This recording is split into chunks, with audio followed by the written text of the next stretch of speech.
नमस्कार, यो news 24 television prime time न्यूजमा स्वागत छ।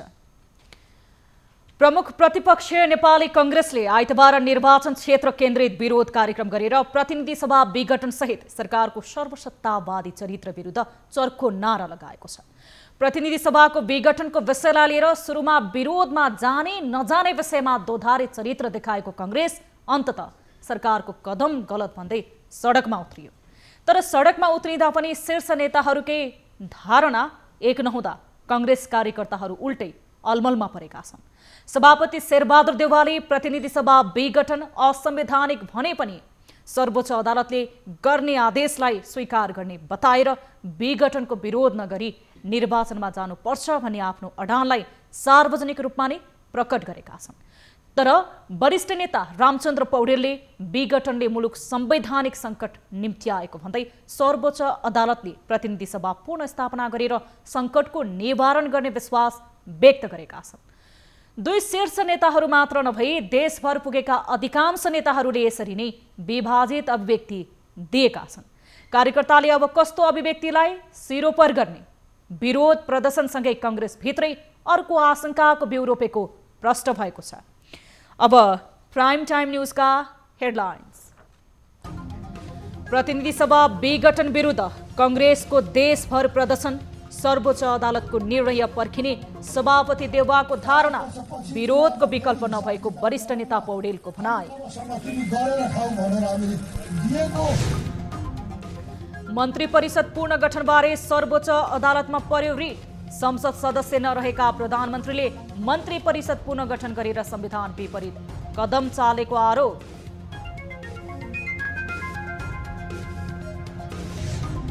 प्रतिनिधि सभा विघटनबारे राष्ट्रिय सभामा कुरा उठाउन नपाइने, सर्वोच्च अदालतमा विचाराधीन रहेकाले सम्भावित कार्यसूचीमा राखिएन।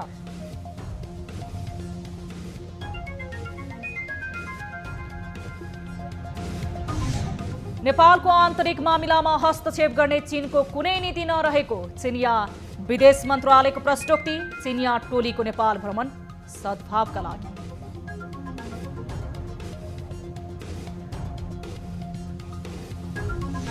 र पछिल्लो 24 घण्टामा देशभर 659 संक्रमित थपिए।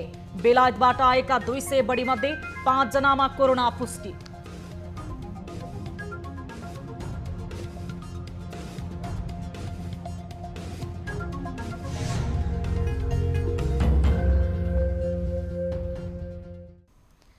हामी निरन्तर न्यूजमा छौं। प्रतिनिधि सभा विघटनको विरोधमा नेपाली कांग्रेसले सोमबार देशभर प्रदर्शन गरेको छ। बिहीबार जिल्लामा भएको प्रदर्शनमा कांग्रेसका शीर्ष नेताहरूले सम्बोधन गरेका थिए। भक्तपुरमा आयोजक कार्यक्रममा कांग्रेस सभापति शेरबहादुर देउवाले सम्बोधन गर्नुभएको थियो भने सम्बोधनका क्रममा उहाँले संसद विघटनको विरोधमा संयुक्त कार्यक्रम गर्न विभिन्न दलहरूले आग्रह गरे पनि आफूले अस्वीकार गरेको बताउनु भएको थियो। उहाँले कांग्रेस अन्य दलसँग सहकार्य नगरी एक्लै विरोधमा उत्रिएको प्रश्न पार्नु भएको छ। विभिन्न राजनीतिका परिवर्तन कांग्रेसको सहकार्यले गर्दा धोका पाएकाले अबका दिनमा सहकार्य भन्दा पनि एक्लै जाने बताउनु भएको छ। उहाँले सर्वोच्चको फैसलापछि पार्टीले आवश्यक निर्णय लिने पनि बताउनु भयो।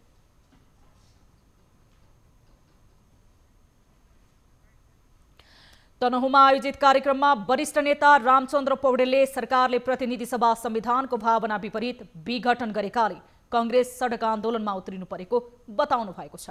उहाँले प्रतिनिधि सभा विघटन र सरकारले सर्वसत्तावादी शैलीले मुलुकमा संकट निम्तिएको भन्दै अदालतले न्याय गर्ने विश्वास पनि व्यक्त गर्नु भएको छ।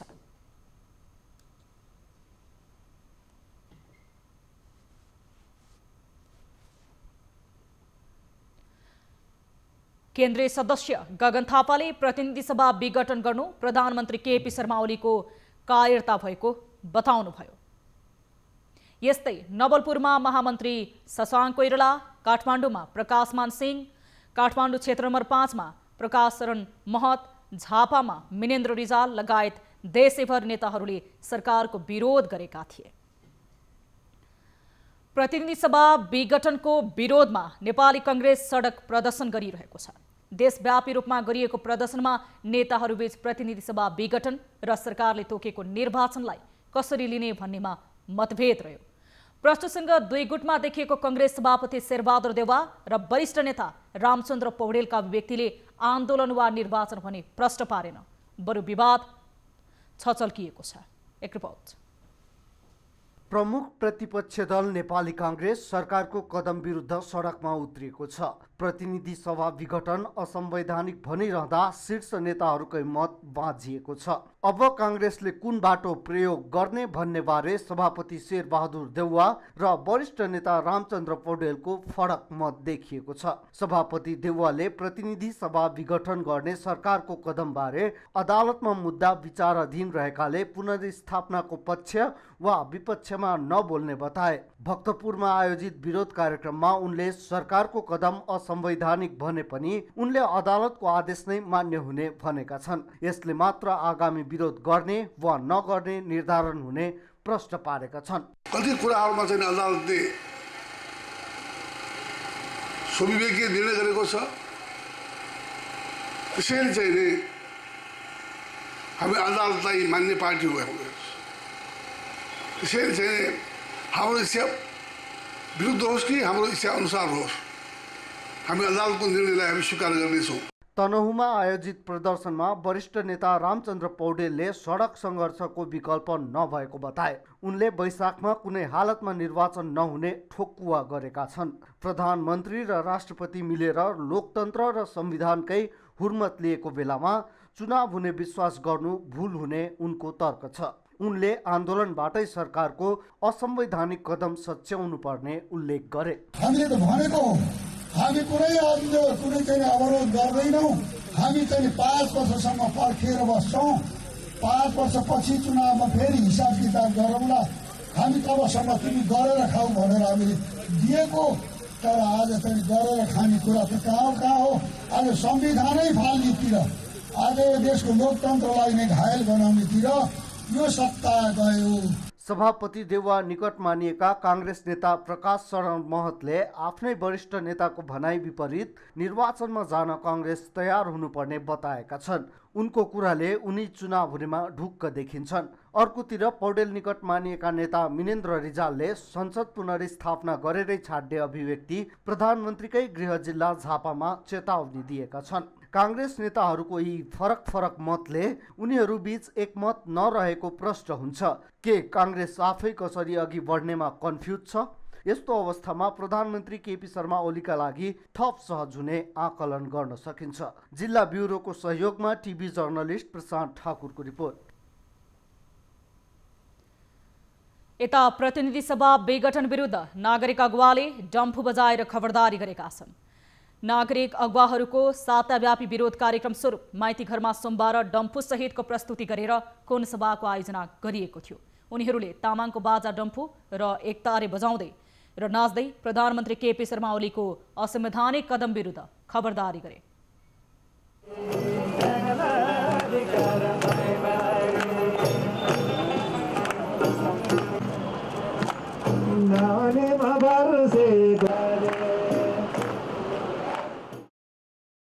बृहत नागरिक आन्दोलन समूहले प्रतिनिधि सभा विघटन गर्ने प्रधानमन्त्री ओलीको कदमलाई प्रतिगामी र गैर संवैधानिक भन्दै यसअघि शङ्ख बजाएर नागरिक खबरदारी गरेका थिए। कार्यक्रममा लेखक, कवि, कलाकार एवं नागरिकहरूको सहभागिता थियो। जनताको बलिदानीबाट स्थापित गणतन्त्र, संघीयता, धर्मनिरपेक्षता, समावेशिता जस्ता राजनीतिक उपलब्धिहरूमाथिको प्रहारलाई निरन्तरता दिँदै चलिएको यो प्रतिगामी कदमको सशक्त प्रतिवाद नगरे जनताले प्राप्त गरेको सीमित उपलब्धि पनि गुम्ने खतरा देखिएको उनीहरूको भनाइ छ। प्रतिनिधि सभा विघटनपछि पनि मन्त्री परिषद पुनर्गठन गरिएको भन्दै सर्वोच्च अदालतमा रिट निवेदन दर्ता भएको छ। प्रतिनिधि सभा विघटन गरेपछि प्रधानमन्त्री केपी शर्मा ओली स्वतः काम चलाउ हुने भन्दै मन्त्री परिषद पुनर्गठन असंवैधानिक भएको तर्क गर्दै रिट दायर गरिएको हो। प्रतिनिधि सभा नभएको अवस्थामा संवैधानिक व्यवस्थाभन्दा बाहिर गएर गरिएको मन्त्री परिषद विस्तार तत्काल बदर गर्न माग गर्दै अधिवक्ताहरू लोकेन्द्र ओली, केशर जङ्केशी, दिनेश लामिछाने सोमबार रिट दायर गरेका हुन्। संविधानको धारा 77 को उपधारा 1 मा प्रतिनिधि सभा सदस्य नभएको व्यक्ति प्रधानमन्त्री हुन नसक्ने व्यवस्था गरिएको र अहिलेका प्रधानमन्त्री ओली प्रतिनिधि सभा सदस्य समेत नभएको अवस्थामा मन्त्री परिषद विस्तार गर्न नसक्ने निवेदकहरूको दाबी छ। धारा 77 को उपधारा 3 ले प्रधानमन्त्री पद रिक्त भएमा अर्को मन्त्री परिषद गठन नभएसम्म कार्य सञ्चालन गर्नेसम्मको अधिकार दिएको उल्लेख गर्दै रिटमा अहिलेका प्रधानमन्त्री ओली काम चलाउ भएको उल्लेख गरिएको छ। प्रधानमन्त्री र राष्ट्रपति दुवैबाट संविधानको गम्भीर उल्लङ्घन हुने कार्य भएको हुँदा संविधानको धारा 133 को उपधारा 2 र 3 बमोजिम विस्तारित मन्त्री परिषद बदर गर्न रिटमा माग गरिएको छ। रिटको पेशी 15 गतेका लागि तोकिएको छ। पुस 17 गते बोलाइएको राष्ट्रिय सभा बैठकमा प्रतिनिधि सभा विघटन सम्बन्धी विषय उठाउन नपाइने भएको छ। राष्ट्रिय सभाले प्रतिनिधि सभा विघटन सम्बन्धी मुद्दा सर्वोच्च अदालतमा विचाराधीन रहेकाले आफ्नो कार्यसूचीमा नराखेको बताएको छ। यो विषयमा राष्ट्रिय सभा सदस्यले पनि प्रश्न उठाउन नपाउने बताइएको छ। राष्ट्रपति विद्यादेवी भण्डारीले प्रतिनिधि सभा विघटन गरे पनि राष्ट्रिय सभाको बैठक भने यही पुस 17 गतेका लागि बोलाउनु भएको थियो। राष्ट्रिय सभाको अधिवेशनमा प्रतिनिधि सभा विघटनको विषयमा के कसरी कुरा उठ्छ भन्ने आम चासोको विषय बनेको छ।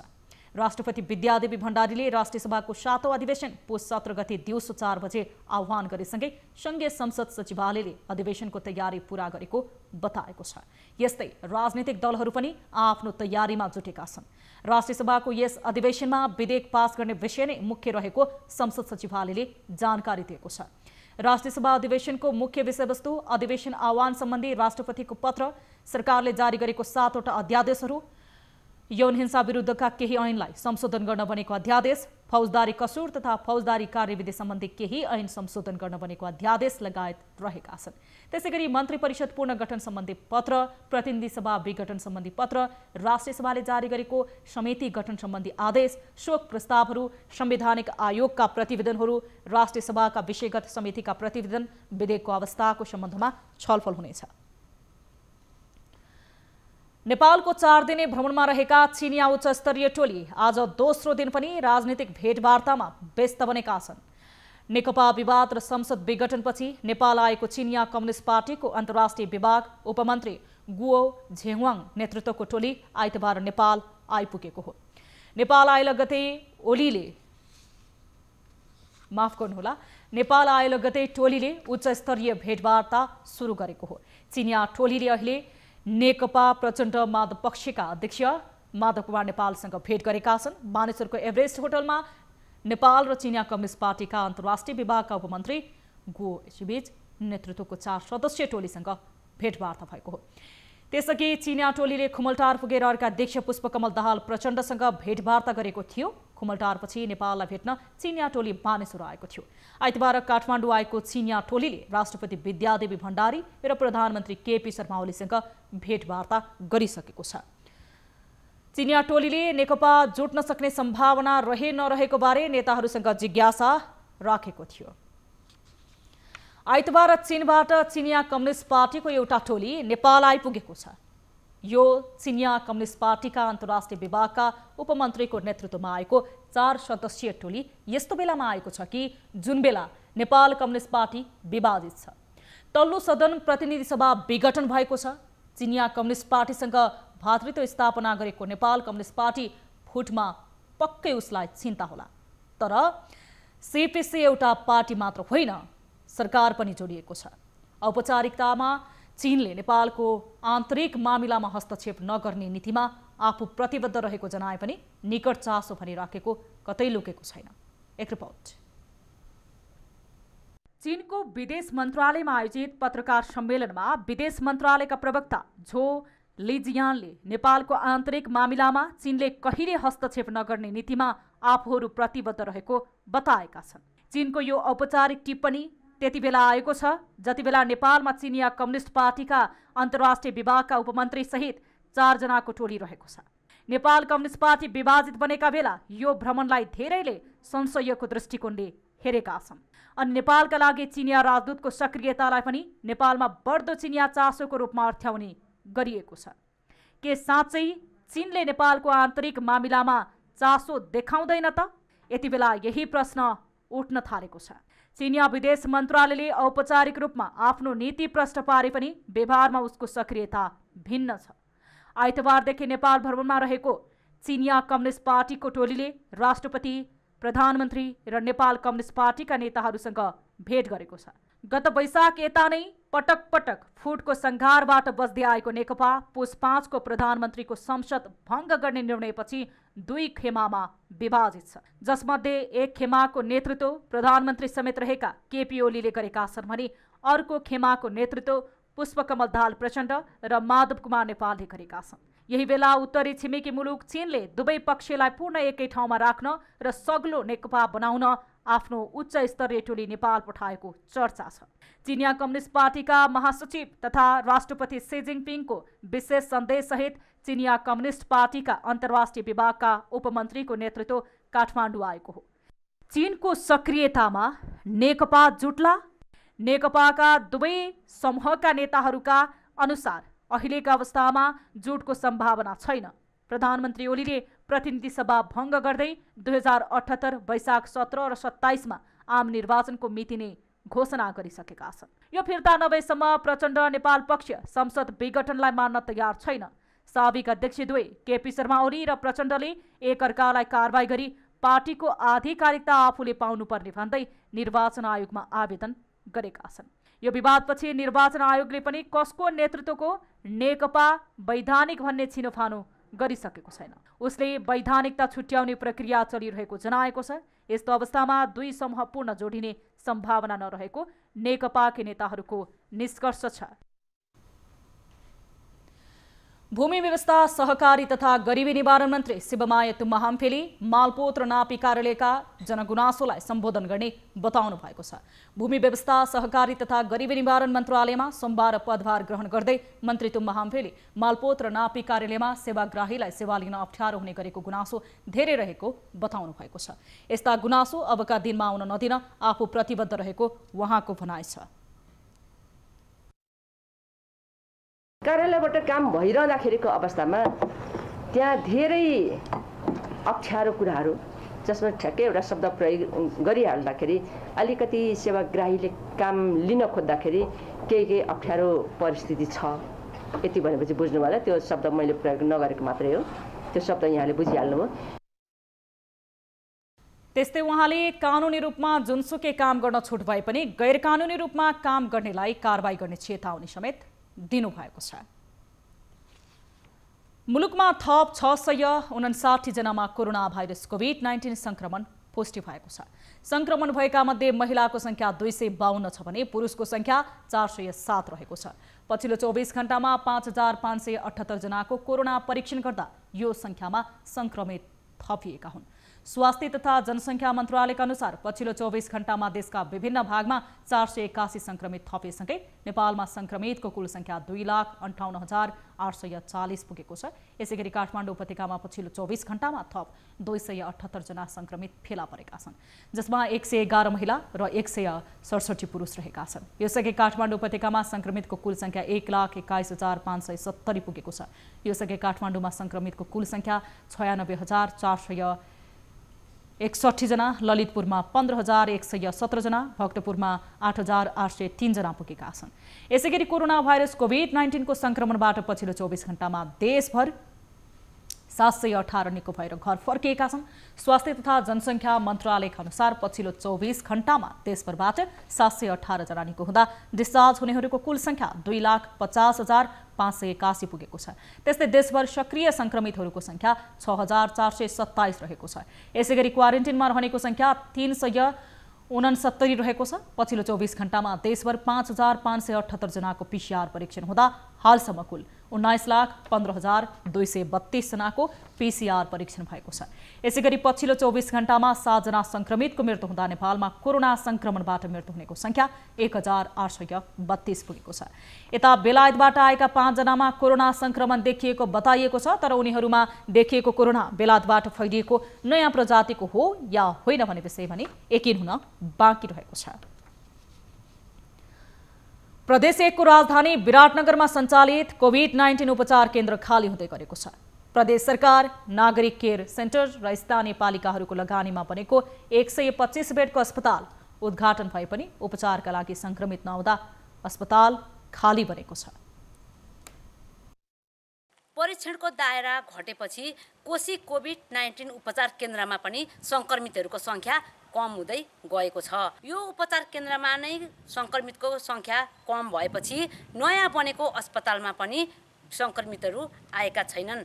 त्यसैले गर्दा यो अस्पताल अहिले सञ्चालनमा ल्याउन सकिएको छैन। कन्ट्याक्ट ट्रेसिङ अहिले कम भएको छ। कन्ट्याक्ट ट्रेसिङ पहिले हामीले पुरा महानगरपालिकाले पनि दैनिक रूपमा त्यो उसमा जैन धर्मशालामा जाँच्ने गरेको थियो। यता हामीले पनि PPHL-मा हाम्रो पुरा दैनिक जाँच हुन्थ्यो।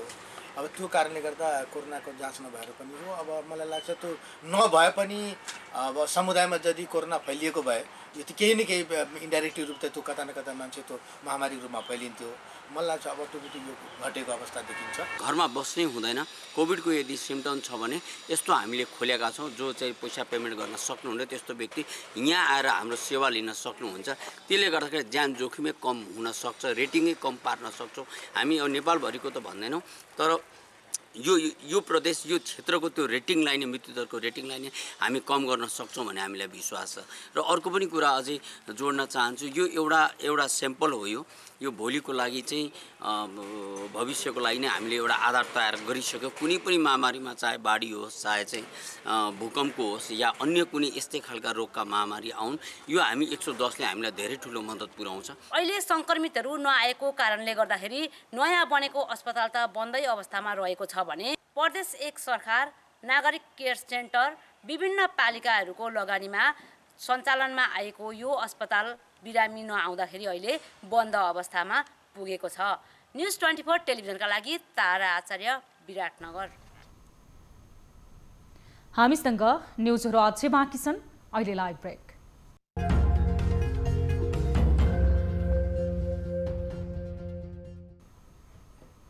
हामी निरन्तर न्युजमा छौँ।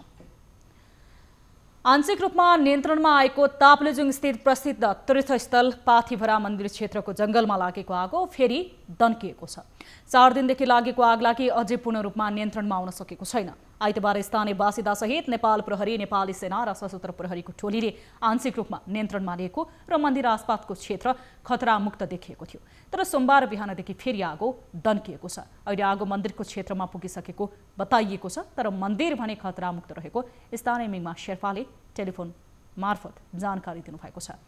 फुङलिङ नगरपालिका 11 फावा खोला स्थित पाथिभरा सिम्बु सामुदायिक वनबाट सड्किएको आगो निभाउन 4 दिनदेखि स्थानीय बासिन्दा सहित नेपाल प्रहरी, नेपाली सेना र सशस्त्र प्रहरीको टोली खटिएका छन्। यता मानवीय प्रयासले आगो नियन्त्रणका लागि सम्भव नभएको ताप्लेजुङका प्रमुख जिल्लाधिकारी झरेन्द्र प्रसाद चापागाईले जानकारी दिनुभएको छ। प्रमुख जिल्लाधिकारी चापागाईका अनुसार पाथिभरा मन्दिरलाई जोगाउनको लागि जिल्ला सदरमुकामबाट थप सुरक्षा निकायका जनशक्ति परिचालन गरिएको छ। आगलागी क्षेत्र मुख्य गरी वन्यजन्तु रेड पाण्डाको वासस्थानको रूपमा लिने गरिएको छ। आगलागीले बहुमूल्य जडीबुटी तथा वनस्पति साथै विभिन्न प्रजातिका बोट बिरुवा नष्ट भएका छन्। तर के कति क्षति भयो भन्ने एकिन विवरण भने आउन बाँकी नै छ। यता आगलागीका कारण खानेपानीको पाइप जल्दा माथिल्लो फेदीका स्थानीय भने समस्यामा परेका छन्। खानेपानीका लागि ल्याइएको पाइप झण्डै 400 मिटर जलेर नष्ट भएको छ। हेलिकप्टरबाट पानी खनाएर आगो नियन्त्रणमा लिने प्रयास भने गरिएको छ। नेपाल प्रहरीका 9 जना प्रहरी वरिष्ठ उपरीक्षक एसएसपीलाई प्रहरी नायब महानिरीक्षक डीआईजीमा बढुवा गर्न सिफारिस गरिएको छ। प्रहरी प्रधान कार्यालयमा सोमबार बसेको बढुवा समितिको बैठकले 9 जना प्रहरी वरिष्ठ उपरीक्षक एसएसपीलाई प्रहरी नायब उपरीक्षक डीआईजीमा बढुवा गर्न सिफारिस गरिएको हो। बढुवा समितिले वरिष्ठ उपरीक्षक गणेश बहादुर येरलाई 1 नम्बरमा डीआईजी बढुवा गर्न सिफारिस गरिएको प्रहरी प्रधान कार्यालयले जनाएको छ। एसएसपीहरू पुरुषोत्तम कढेल, राजेश कुमार लाल कर्ण, डाक्टर देवबहादुर बोहरा, देवेश लोहनी, रामकिफाल शाह, उमेश रञ्जितकार, प्रकाश अधिकारी, मुकुन्दराज आचार्यलाई डीआईजीमा बढुवा गर्न सिफारिस गरिएको बढुवा समितिले जनाएको छ।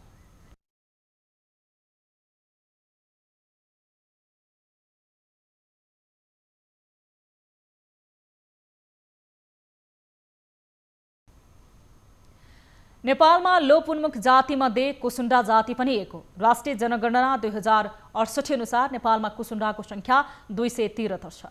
तर अध्येताहरू कुसुण्डाको संख्या तथ्याङ्कमा उल्लेख भएभन्दा निकै कम रहेको बताउँछन्। पहिला वनजङ्गलमा बसोबास गर्ने यो जाति मानव बस्तीमा प्रवेश गरेको धेरै भइसक्यो, तर उनीहरूको नाममा अहिलेसम्म एक बित्ता पनि जग्गा छैन। एक रिपोर्ट। कुसुन्डा जातिहरूको बसोबास दाङ जिल्लामा पनि छ। यहाँ अहिले थोरै संख्यामा रहेका कुसुन्डा जातिलाई आफ्नो भाषा संस्कृति जोगाउने भन्दा पनि बास जोगाउने चिन्ता छ। कुसुन्डा नेपालको महाभारत र चुरे पहाडको जंगली भूभागमा फिरन्ते जीवनयापन गर्ने एक आदिवासी जनजाति हो। तर पछिल्लो समय उनीहरू जंगलमा भन्दा गाउँ बस्तीमा रम्दै आएका छन्। गाउँ बस्तीमा बस्दै आए तापनि ऐलानी जग्गामा बस्दा कति बेला उठीवास लाग्ने हो भन्ने चिन्ताले उनीहरूलाई सताउँदै आएको छ। दाङको घोराही उपमहानगरपालिका 18 निवासी 86 वर्षीय प्रेम बहादुर कुसुन्डा 70 वर्ष पहिले आफ्ना बुबा आमासँग जंगलमा बस्दै आएका थिए। तर उनी मानव समाजमा छिरेको वर्षौं बितिसकेको छ। समाजमा बस्दै आए पनि आफूहरू बसेको जग्गा ऐलानी भएकाले कति बेला उठीवास लाग्ने हो भन्ने त्रासले आफूहरूलाई सताउने फिरालो पनि प्रेम बहादुरको छ। हामीले चाहिँ के अरे वन जोगाउन छोड्छौँ हामीले हामी जोगाउन छोड्छौँ। हाम्रो जो चाहिँ हाम्रो पालामा हाम्रो बाउको पालामा हिँड्ने हो। अब चाहिँ होइन हामी हामीले छोड्छौँ। अब चाहिँ घर गिर्छौँ हामी लाग्छौँ। घरमा बस्छौँ, गाउँमा बस्छौँ।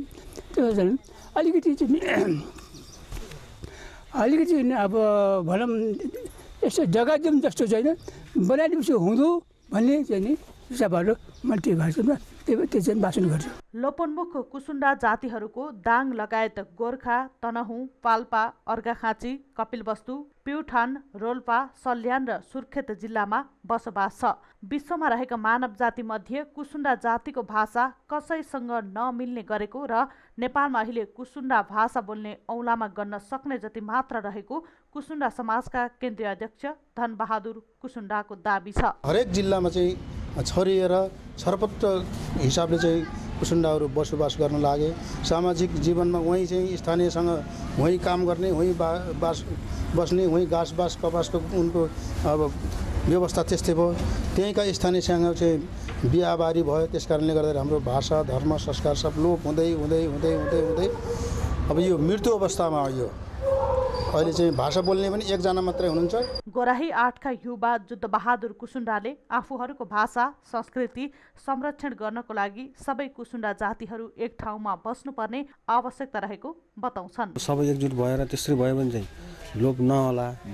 अब एउटा चाहिँ अब उता कता छ, अर्को चाहिँ कता कता छन्, अनि एउटा घर यहाँ छ, अर्को घर चाहिँ अब टाढे, कोही पहाड, कोही कता अब टाढे हुनाले त्यही भएर नि अलि लोप भयो जस्तो लाग्छ। पछिल्लो समय कुसुन्डा जातिको भाषा मात्र नभई संस्कार संस्कृति हराउँदै गएको छ। कुसुन्डा जातिले लगाउने कपडा र गरगहना हिजो आज चलनमा नभएको कुसुन्डा भाषा शिक्षक उदय आलेले बताएका छन्। सरकारले चाह्यो भने चाहिँ किनभने उनीहरूको आफ्नै जमिन छैन, सरकारले पनि सहयोग गरिराखेको छ भने एकै ठाउँमा रहने गरी व्यवस्थापन गर्न सक्ने हो भने उनीहरूको कम्तीमा भाषा चाहिँ जोगाउन सकिन्छ जस्तो लाग्छ। भाषा संस्कृति र परम्परा बचाउन कुसुन्डा समाज लागि परेको छ। सबै कुसुन्डा जातिको एउटै एकीकृत नमुना बस्ती बनाएर भाषा संस्कार बचाइदिए हुन्थ्यो भन्ने कुसुन्डा समाजको माग छ। दाङबाट टिभी जर्नलिस्ट सुरेश श्रेष्ठको रिपोर्ट। खोटाङको खोटेहाङ गाउँपालिका 9 लेक्सी रामचेमा सुनकोसीको पानी गाउँमा ल्याउने प्रयास स्वरूप सुरु गरिएको रसुवाघाट कालापानी खानेपानी आयोजना उद्घाटन गरिएको छ।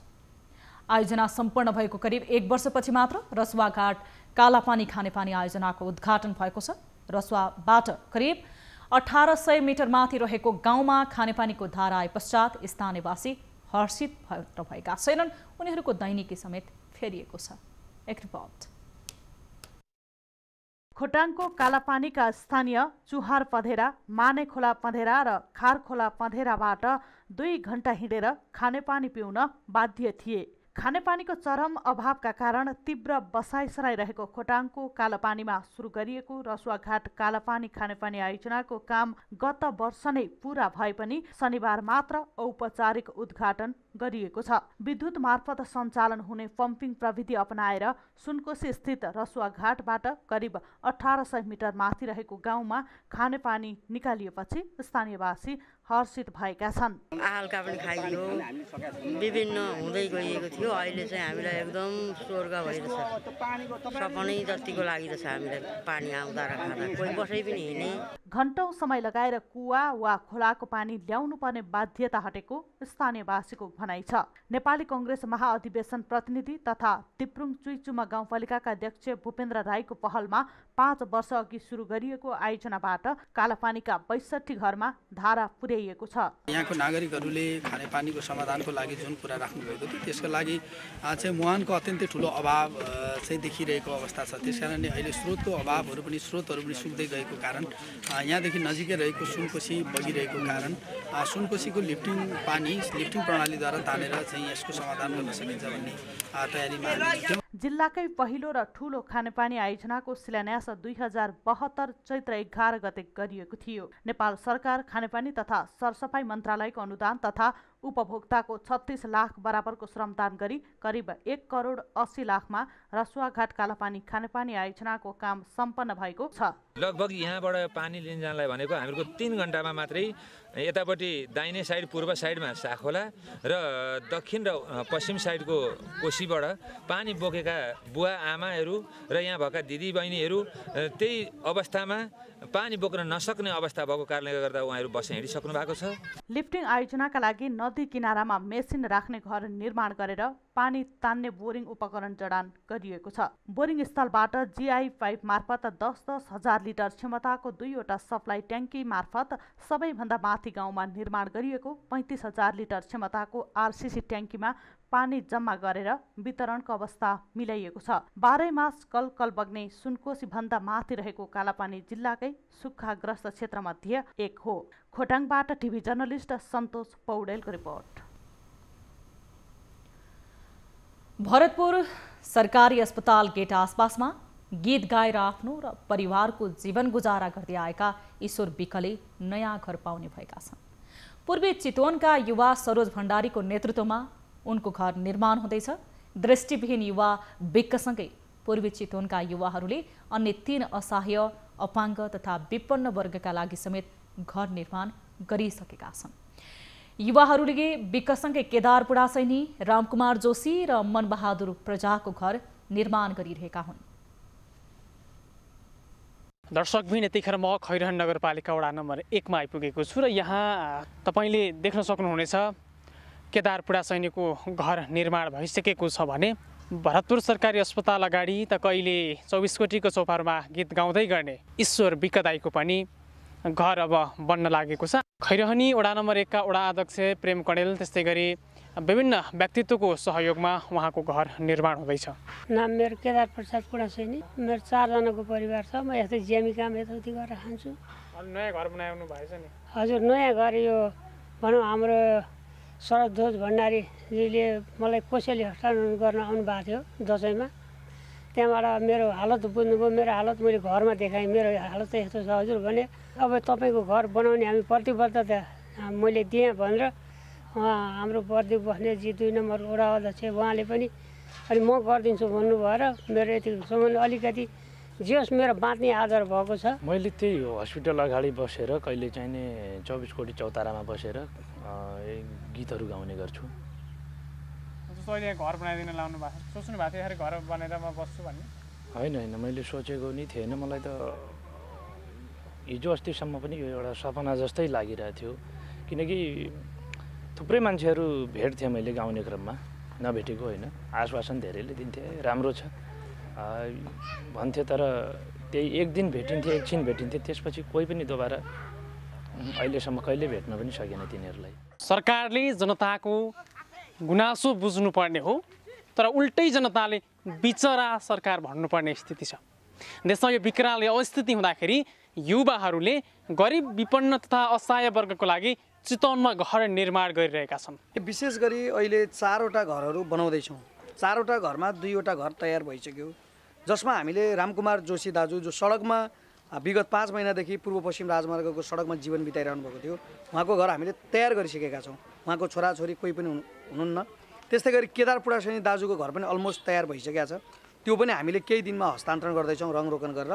र अहिले 2 जना जो हाम्रो मनबहादुर प्रजा हुनुहुन्छ, जो अपाङ्ग पनि हुनुहुन्छ, मनबहादुर प्रजा र जो 1 जना आँखा नदेख्ने 28 वर्षीय युवक जो मान्छे धनगढीको हुनुहुन्छ, तर उहाँलाई हामीले यहाँ जग्गा समेत व्यवस्था गरेर एउटा घर बनाएर अहिले चाहिँ दिँदैछौँ। सरकार उदासीन छ। सरकारले नगरेको खण्डमा युवाहरूले साथीहरूसँग विभिन्न सहयोगी मनहरूसँग सहयोग माग्दै यस्ता उदाहरणीय काम गरेका छन् चितवनमा। अझ यो अभियानलाई बढाउँदै अहिले 4वटा घर पुगेको भए पनि 100औं घर बनाउने युवाहरूको लक्ष्य पनि रहेको छ। युवाको कामप्रति उच्च सम्मान गर्दै सरकारको पनि ध्यानाकर्षण हामी यसै रिपोर्ट मार्फत गराउन चाहन्छौँ। क्यामेरामा निरज महतोको साथमा टिभी जर्नलिस्ट केदार शर्मा, चितवन। अब बिजनेस न्यूज।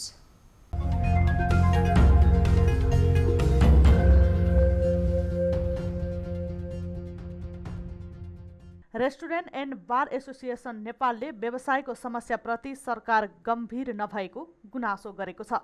सोमबार नेपाल उद्योग वाणिज्य महासङ्घका पदाधिकारीहरूलाई स्वागत तथा सम्मान गर्दै रेस्टुरेन्ट एन्ड बार एसोसिएसनले व्यवसायको समस्या राखेका हुन्। व्यवसायीहरूले कार्यक्रममा उद्योग वाणिज्य महासङ्घका नवनिर्वाचित अध्यक्ष शेखर गोल्छाले कोरोना महामारीले धेरै पाठ सिकाएको बताउनुभयो। साथै निजी क्षेत्रको समस्या समाधान गर्न महासङ्घ प्रतिबद्ध रहेको उहाँको भनाइ छ। अब यो समस्या हुन त सम्पूर्ण अर्थतन्त्रमा भएको छ, तर रेस्टुरेन्ट र टुरिज्मसँग रिलेटेड उद्योग र व्यवसायहरू सबैभन्दा बढी प्रभावित रहेका छन् र अहिले राहतको कुरा गर्दाखेरि कुनै न कुनै तरिकाले राहत सबैभन्दा बढी चाहिने चाहिँ टुरिज्म रिलेटेड इन्डस्ट्रिजहरूलाई नै हो, जस्तै रेभानका साथीहरूलाई नै हो। अब हुन त उद्योग वाणिज्य महासङ्घले आफ्नो सुझावहरू मौद्रिक नीतिमा पनि दिएको थियो, त्यसमा पुनर्कर्जा पुनर्तालिका जस्ता समस्याहरूको समाधान पनि देखिएको थियो, हामीले स्वागत पनि गरेका थियौँ। त्यसै गरी महासङ्घका वरिष्ठ उपाध्यक्ष चन्द्र ढकालले मौद्रिक नीति र बजेट कार्यान्वयन नभएको गुनासो गर्नुभएको छ। जुन यो कोभिडलाई चाहिँ बेस गरेर मौद्रिक नीति र बजेट चाहिँ आयो, त्यो जुन आइसकेको नीतिहरू वास्तवमा चाहिँ कार्यान्वयन चाहिँ हुन चाहिँ सकेको चाहिँ छैन। कार्यक्रममा 22औं पोखरा सडक महोत्सवको बारेमा समेत जानकारी दिइएको छ। आगामी 15 गतेदेखि 17 गतेसम्म सडक महोत्सव हुने बताइएको छ।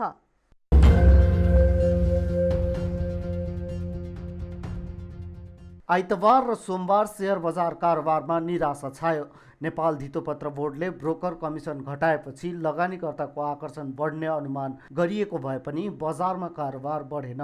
आइतबार 4.5 अर्ब रुपैयाँको कारोबार भएकोमा सोमबार भने 4.25 अर्ब रुपैयाँको मात्रै शेयर किनबेच भयो। केही अघि दैनिक कारोबार झन्डै 10 अर्ब रुपैयाँसम्म पुगेको बजार अहिले आधाले कम कारोबार भएको छ। बैंकमा अहिले बचतको ब्याज दर 2% र मुद्दतीको ब्याज दर 4.5% सम्म आइसकेको छ। यससँगै कर्जाको ब्याज दर पनि सस्तो छ। कर्जा सस्तिँदा पनि शेयर बजारमा लगानीकर्ताको प्रवेश उल्लेख्य रूपमा बढेको बजार सम्बद्धहरूको भनाइ छ। यस्तै आइतबारदेखि ब्रोकर कमिसन समेत 20 देखि 33% सम्मले घटेको छ। राजनीतिक अस्थिरताको सङ्केत देखिए पनि तत्कालै अन्यत्र लगानीको वातावरण नभन्दा शेयर बजार नै लगानीको निर्विकल्प क्षेत्र जस्तै बनेको पनि जानकारहरू बताउँछन्। यति हुँदाहुँदै पनि यो साताको दुवै कारोबार दिन शेयर कारोबार निराशाजनक नै रह्यो। आइतबार 4 अर्ब 66 करोड रुपैयाँको शेयर कारोबार भएको बजारमा सोमबार 3 अर्ब 85 करोड रुपैयाँको मात्र कारोबार भएको छ। सामान्य उतार चढावमा सीमित बजार 8 अङ्कले बढेर 2007 अङ्कमा आएर बन्द भएको छ।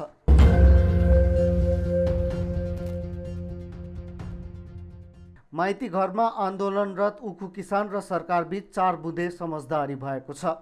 सोमबार उद्योग वाणिज्य तथा आपूर्ति मन्त्रालयमा भएको वार्तामा सरकारले 21 दिनभित्र किसानको सबै बक्यौता रकम उपलब्ध गराउने सहमति भएको उद्योग वाणिज्य तथा आपूर्ति मन्त्रालयले जनाएको छ। किसान प्रतिनिधिसँग भएको समझदारीपछि काठमाडौँमा जारी आन्दोलन स्थगन गर्ने किसान प्रतिनिधि तयार भएको मन्त्रालयले जनाएको छ।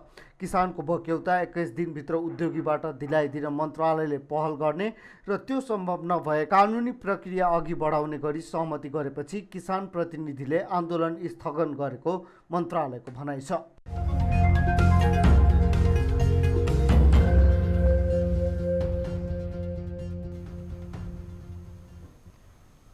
हामीसँग न्युजहरू अझै बाँकी छन्, अहिलेलाई ब्रेक।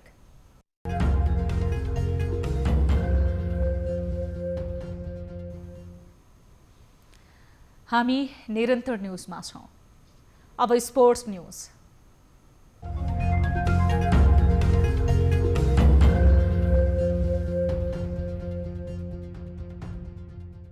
प्रधानमन्त्री कप राष्ट्रिय महिला क्रिकेट प्रतियोगितामा विभागीय टिम एपीएफ समूह विजेता बन्दै सेमिफाइनल प्रवेश गरेको छ। लुम्बिनी प्रदेशलाई 61 रनले पराजित गर्दै एपीएफ समूह विजेता बनेको हो। 123 रनको लक्ष्य पछ्याएको लुम्बिनीले 7 विकेट गुमाएर मात्र 61 रन बनाउन सक्यो। लुम्बिनीकी लक्ष्मी चौधरीले सर्वाधिक 11 रन तथा सरस्वती पुनले अभिजित 10 रन बनाउनु बाहेक अन्य खेलाडीले दोहोरो अङ्क जोड्न सकेनन्। एपीएफको जितमा करुणा भण्डारीले 3 विकेट लिन्। यस्तै रेखा रावल र सोनु खड्काले समान 1-1 विकेट हात पारे। यसअघि टस जितेर पहिले ब्याटिङ गरेको एपीएफले निर्धारित 20 ओभरमा 4 विकेट गुमाएर 122 रन बनायो। उसका विकेट किपर ज्योति पाण्डेले सर्वाधिक 49 रन बनाए। 54 बल खेल्दै 1 चौका प्रहार गरेकी पाण्डे नेरी थापाको बलमा बोल्ड हुँदा अर्धशतकबाट चुकिन्। एपीएफकी इन्दु वर्माले 28, राजमती एरीले 21 तथा सरिता मगरले 10 रनको योगदान दिए। लुम्बिनीको कप्तान नेरी थापाले 2 विकेट हात पारे। मंगलबारबाट समूह बी का खेलहरू सुरु हुनेछ।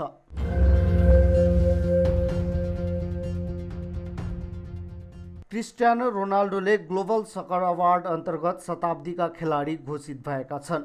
दुबईमा भएको ग्लोबल सकर अवार्ड अन्तर्गत रोनाल्डो शताब्दी खेलाडीबाट सम्मानित भएका हुन्। उनले लामो समयका प्रतिद्वन्दी लियोनल मेसीलाई पछि पार्दै सो अवार्ड प्राप्त गरेका हुन्। दुबईको अर्मनी होटलमा आइतबार भएको समारोहमा युभेन्टसका स्टारले अवार्ड लिएका थिए। 35 वर्षीय फरवार्डले स्पेन सहित इङ्ल्यान्ड र इटालीमा घरेलु लिग जित्नुका साथै युरो 2016मा पोर्चुगलबाट उपाधि हात पारेका थिए। सन् 2001 देखि 2020 सम्मको समयलाई आधार बनाएर शताब्दी अवार्डबाट पुरस्कृत गरिएको हो। उनी 5 पटकका बालेन डी ओरका विजेता समेत हुन्। यस्तै प्रशिक्षक पेप ग्वार्डियोलाले शताब्दीका प्रशिक्षक अवार्ड प्राप्त गरे। स्पेन, जर्मनी र इङ्ल्यान्डको शीर्ष डिभिजनको लिग जितेका ग्वार्डियोलाले 2 पटक च्याम्पियन्स लिगको उपाधि जितेका छन्। म्यान्चेस्टर सिटीका प्रशिक्षक अवार्ड समारोहमा उपस्थित थिएनन्। उनले भिडियो मार्फत अवार्ड स्वीकार गरेको बताएका थिए।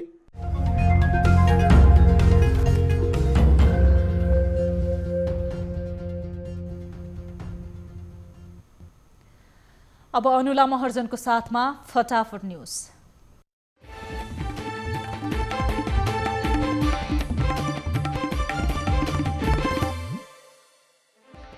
प्रतिनिधि सभा विघटन विरुद्ध नेपाली कांग्रेसद्वारा आज देशभर प्रदर्शन। प्रतिनिधि सभाको विघटन र सरकारको सर्वसत्तावाद विरुद्ध लाग्यो चर्को नारा। चिनिया उच्च स्तरीय टोली राजनैतिक भेटवार्तामा व्यस्त। प्रचण्डपछि नेपालसँग छलफल। आजै कांग्रेस नेताहरूसँग पनि भेट।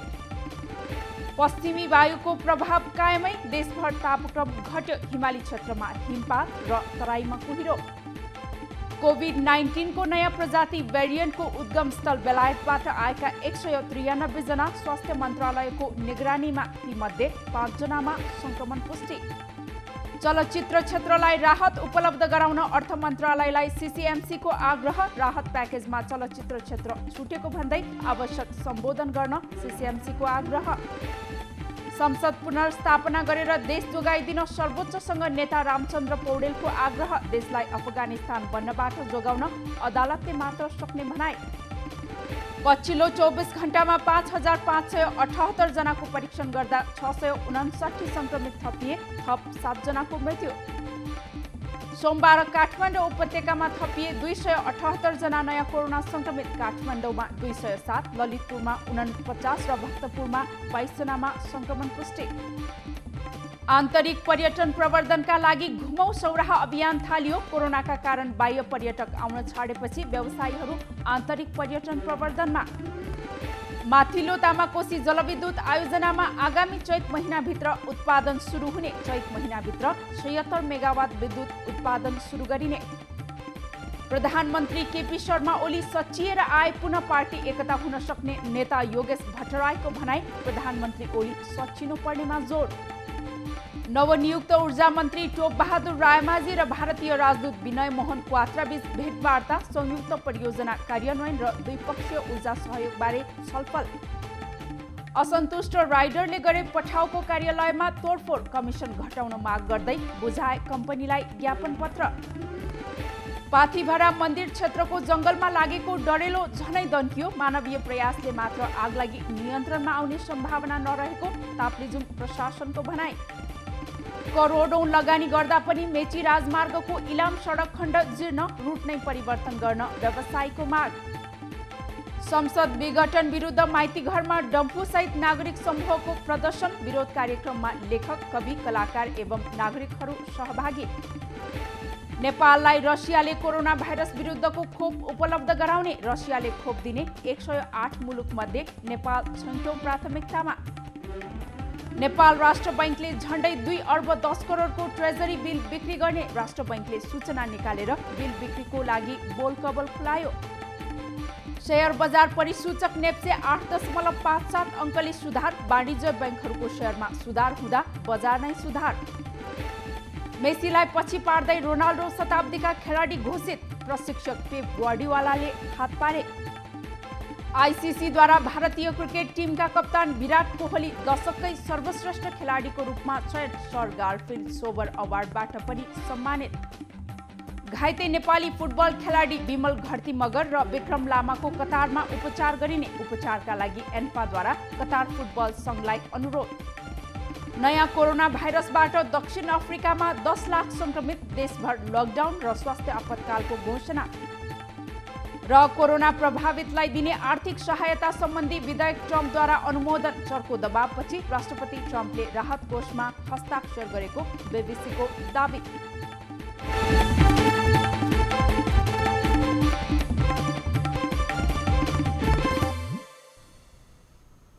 अब एउटा रोचक प्रसङ्ग।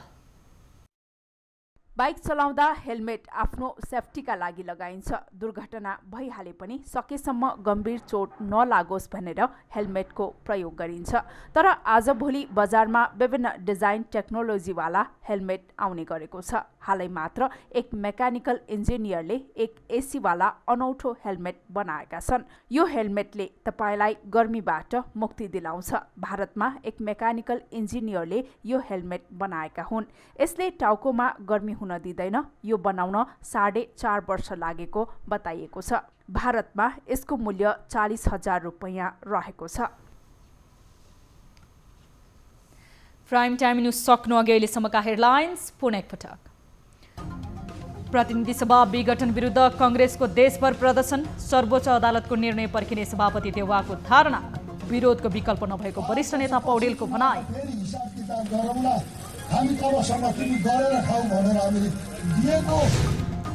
मन्त्री परिषद पुनर्गठनबारे सर्वोच्च अदालतमा पर्यो रिट, संसद सदस्य नरहेका प्रधानमन्त्रीले मन्त्री परिषद पुनर्गठन गरेर संविधान विपरीत कदम चालेको आरोप।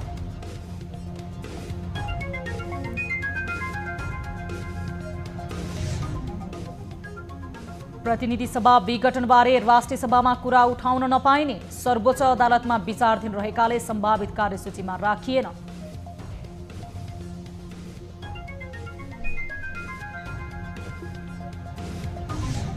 नेपालको आन्तरिक मामिलामा हस्तक्षेप गर्ने चीनको कुनै नीति नरहेको चीनिया विदेश मन्त्रालयको प्रष्टोक्ति। चीनिया टोलीको नेपाल भ्रमण सद्भावका लागि।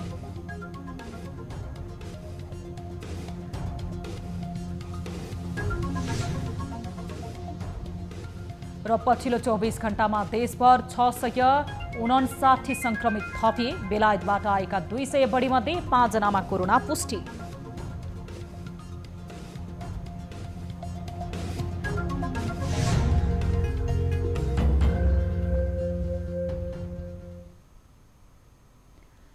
प्राइम टाइम न्यूज हेडलाइन यति नै। जाँदा जाँदै ताली र गालीका लागि हामीले सोधेको प्रश्न, यदि अदालतले संसद विघटनको पक्षमा फैसला गरिदियो भने पनि के ओली सरकारले वैशाखमा चुनाव गराउने कुरामा विश्वास त हुनुहुन्छ?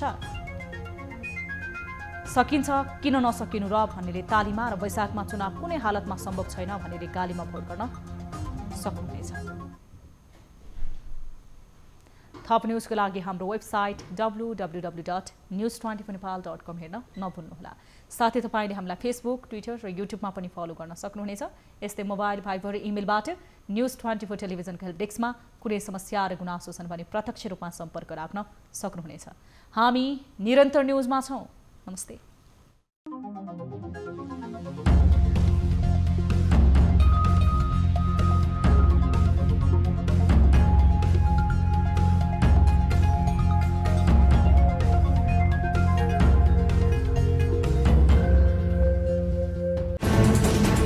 कोरोनाले सृजना गरेको सङ्कटमा पल पलका न्युज अपडेट र हर क्षेत्रको कभरेजका लागि न्युज 24 नेपाल युट्युब च्यानललाई सब्स्क्राइब गर्नुहोला।